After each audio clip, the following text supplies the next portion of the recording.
Ассалаумалейкум, қадірмен достар. Біз бүгін Астана Арена стадионына Астана және Қайрат арасындағы матчқа бара жатырмыз. Мінекей, бүгінгі матчтан не күтесіз, Жернияз? Қайраттың жеңісі. 2-1 есеп. Да? Кім гол соғады?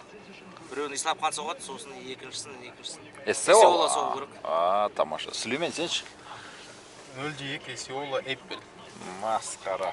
Мінекей, қадірмен достар, болжамдар осындай. Қазір стадионға баратын боламыз. Сонымен, қадірмен достар, бүгін Астана мен Қайрат командалары кездеседі. Матчқа әлі шамамен 40 минуттай уақыт бар. Дегенмен де мінекей өздеріңіз көріп отырсыздар.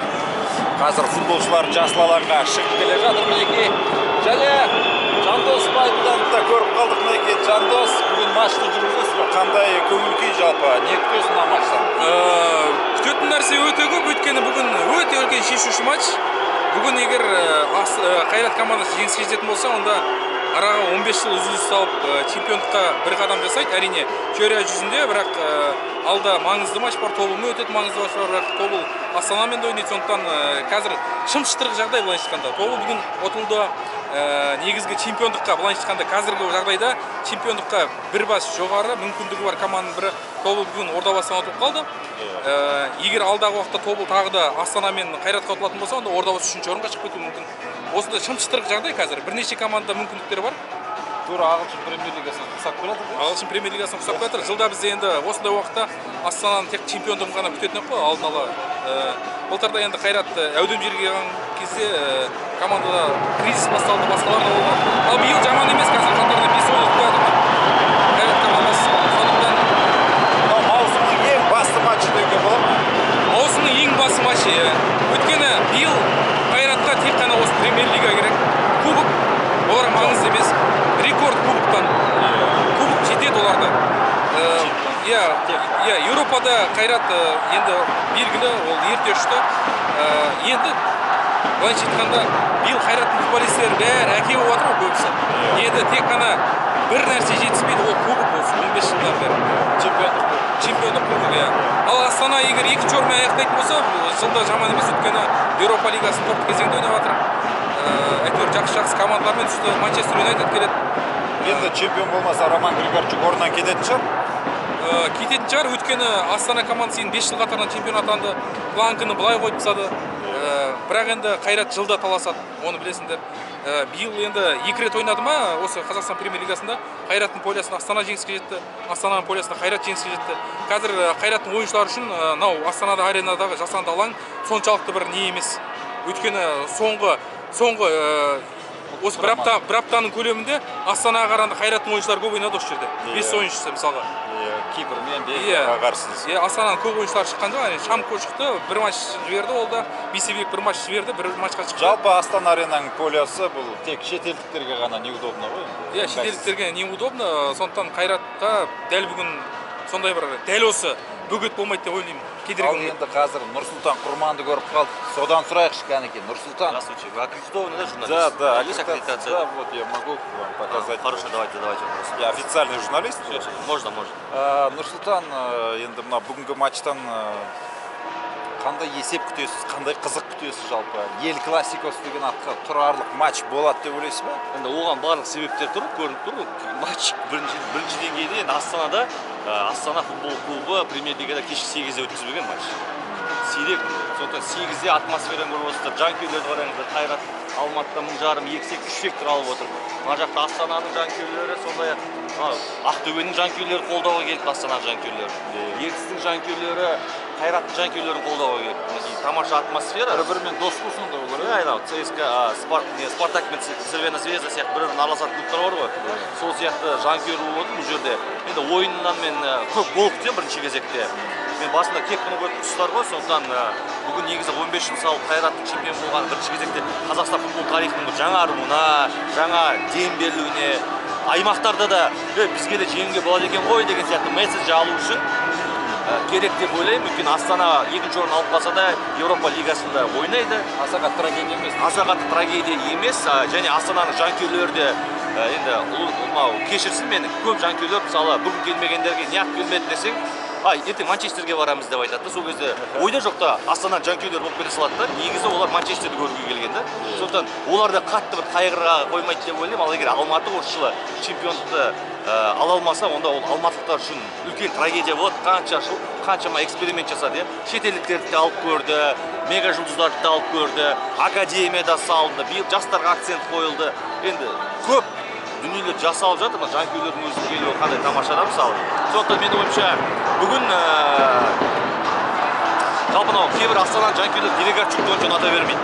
Сондықтан біреулер Астана жеңілгенін қалайынша Григорчук кетсе екен, кішкене Астана жаңарса екен, Астанада біздің қара көздеріміз көбейсе екен, кішкене ұлттық команда, бір жаны бар, қазақилы бар команда болса екен дейтіндер бар шығар. Соларға да мысалы керемет мүмкіндік Қайрат жеңіп жатса. Өйткені мен естуім бойынша Григорчук бүгін жеңілсе, чемпион болмаса, онда Астана онымен қоштасады. Бір инсайдерлік ақпараттар бойынша Вайс Грузияның бапкері Астана арнайы ұсыныс жасаған.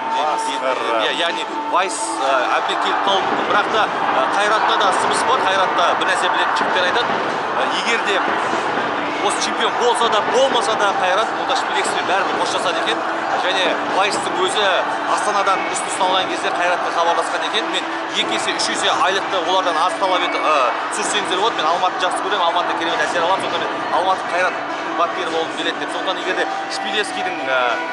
Шпилевский ешқандай реніш жоқ. Команда былтырғы деңгейдегідей сол ойынды көрсетті. Европа лигасына квалификацияға ұшып кетті ма? Ұшып кетті. Баяғы бапкерлер де ұшырып жүрген оны, мысалы. Чемпионатта бірінші орынға таласып жатыр ма? Былтырда таласып. Ешқандай өзгеріс жоқ. Сондықтан Шпилевский реніш жоқ, бірақ Вайстың келуі Қайратты 2 есе бір ойыншыларға мотивация жігері береді. Жанкүйерлердің көп жиналуына себеп болады деп ойлаймын. Грузияны қарап бұрын Вайстың кезінде мықты ойнады ғой Қайрат. Қазіргі Қайраттың ойнап жатқан футбол, ана пас барлық керемет осындай ойыншылардың жиналуы, ол сол Вайстың қойып кеткен ойыны ғой негізі. Қазір сонымен арасында әйтеуір сол көрініп кетсе 5-6 гол салып жібереді Вайстың. Енді мынау ютубтағы жанкүйерлердің көбісі менің осындай видеоларым астына пікір жазып жатыр. Нұрсұлтан Құрман келесі подкастты қашан шығарады дейді. Подкаст осы ойын бітсін, ертең немесе ары күні сөйлейміз. Ермұхамед Мәулен қол бос емес деп ойламайсыз ба сізді? Так, Ермұхамед же сөйлеп отыратын жігіт қой, қолың бос емес пе, ертең ары күні? Жоқ, бос айшын айтады. Онда Ермұхамед Мәулен, сосын анау біреулерді айтып, біразы тәуелді болып қалып жатыр жігіттер, сосын біразы кішкене отырған кезде деңгейіміз жетпейді екен аналармен бірге. Аналар не айтып жатқанын түсінбей қаламыз, дайындалып келейікші деп уақыт берші дейді. Сондықтан уақыт берейік, бірақ ертең міндетті түрде Ермаш екеуміздің қасымызға бір азамат қосылатын сөзсіз, көреміз кім болады. Әзірге белгісіз. Мінекей қадірмен достар, сонымен 2 команданың да жанкүйерлері қазір стадионда өте көп. Шамалы уақыттан кейін матчымыз басталады. Астана 2-0 есебімен алға шықты.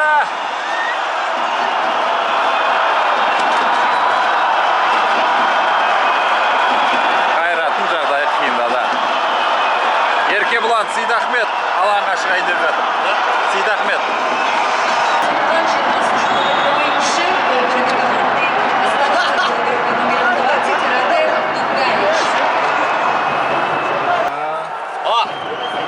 Жамаат. Қазір ғана Қайрат бір гол соқтырады. Дугалиштің арқасында есеп 2-1. Матч қыза түсті. Қайраттың соңғы мүмкіндіктерінің бірі ойынға 5 минут уақыт қосылды. Бауыржан Исламхан стандарт әуелете асырылған пас және сантиметрлер қалды.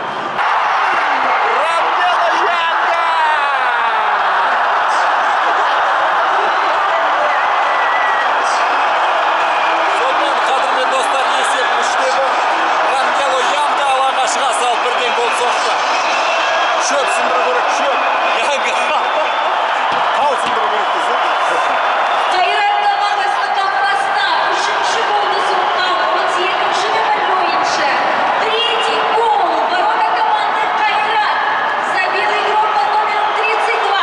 Бәріміз бірге. Рангело! Сонымен матч аяқталды, есеп 3-1. Астана биыл тағы да 6-ші мәрте чемпион атануға бір табан жақын. Хотелось бы поблагодарить наших болельщиков за такой матч. Я считаю, получился просто шикарный матч по накалу, не хуже, чем Эль Классико в Испании. Так что спасибо всем.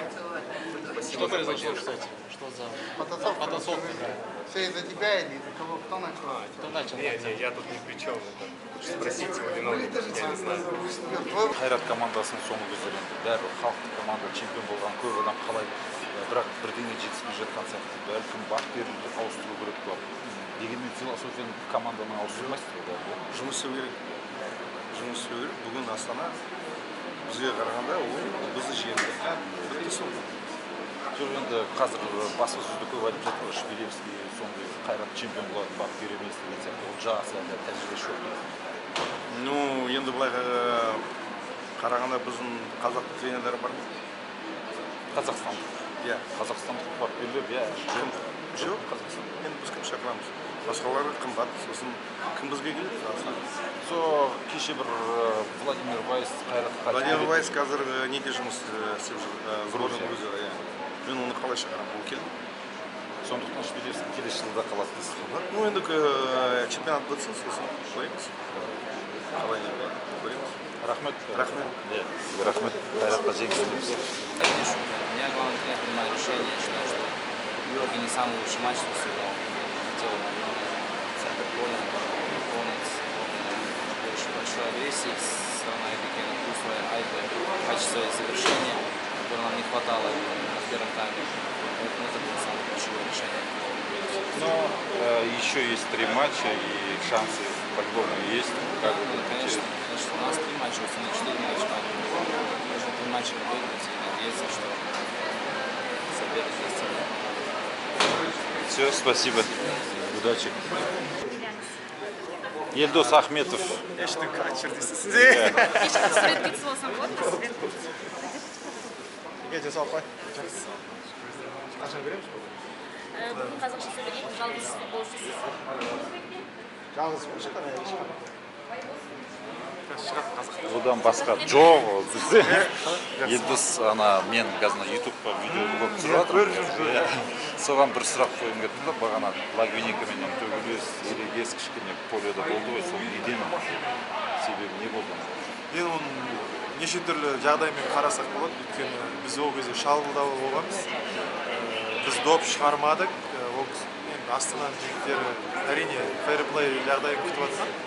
Өкінішке орай біздікілер енді соғыс себепті болғаннан кейін кім томасып жатқанын көрмеді ғой. Негізі орнынан қайтып тұрып кетеді деп ойлады ғой? Иә, енді ол футболда бар ғой ондай. Иә, онда құлдық бар ғой. Әрқайсысы әркім жатады, уақыт созады. Тем более команда жеңіп жатыр. Иә, болмаса жаңағы қарқынға шабуылдап жатқан команданы басу керек қой, қарқын. Сол себепті онда да көрсе болады. Сол ерешіде енді соңғы доп соған келіп тоқтағаннан кейін ол атылғаны бар. Енді ол Шили қалай қатты кетпей қой керек еді, бірақ өйткені ол сондай жастағымен өзі әшекейлемейді. Провокацияға барып тұр. Біздікілер кішкене сол провокация беріп. Жоқ, сол ол төбелес кішігірім ерегес болғаннан кейін Лагвиненко екеуінде кішкене бір келіспей қалды ғой. Оның пікірі қандай сонда? Жоқ, Лагвиненкомен неге ол саған келіп жүр деймін да? Жоқ, енді әркім өзінің напарник іздейді дейді ғой, сол себепті мен ойыннан тыс болғаннан кейін ол ояқтан да бір ойыннан тыс адам деген. Жабылуға дейсіз. Өзім сөйтіп ойлап отырмын. Енді жаңа сұрап жатыр да, бапкер Шпилевскийді айтып жатыр. Әлі шансы бар, ештеңе жоғалтқан жоқ. Астананың үш матчы бар. 4 ойын. 4 матчы бар, біреуі қалған, кейінгі шегерген. Сондықтан сендерге тек қана қазір не істеу керек? Ойындап жеңу керек қой. Бізге бәрін жеңіп, Астананың ұтылғанын қалау керек. Енді жағдай сондай береді қой. Бұл спорт, бұл бәсеке. Сол себепті бұдан бас тартпау. Біз әлі ешнәрсе ұтылған жоқпыз. Әлі 4 ойын Астана ойнау керек. Бізде 3 ойын әлі ұту керек. Қостанаймен ойнаймыз. Ол әрине ояқта да команда бар, баскетбол бар, балалар бар. Сол себепті қызық әлі біткен жоқ қой, құрметті көрермендер. Жақсы, жалпы. Бүгін өте жақсы ойын. Астана командасын жеңіспен құттықтаймын. Если біз ұтылсақ, олар бізден мықты болады. Жаңағы матч барысында Эричтин істеген тірлігі ол қалай енді? Сол эпизодқа жалпы. Жоқ, біз ойында бәрі болады. Біз негізі барлығымен жақсы отношениямыз, бәріміз доспыз, ойыннан кейін бәріміз қол алысып. Дальше бізде үш ойын бар алда. Біз өз ойымызды ұтып қойыппыз. Оларға да сәттілік, бізге де сәттілік. Тамаша, рахмет. Жақсы.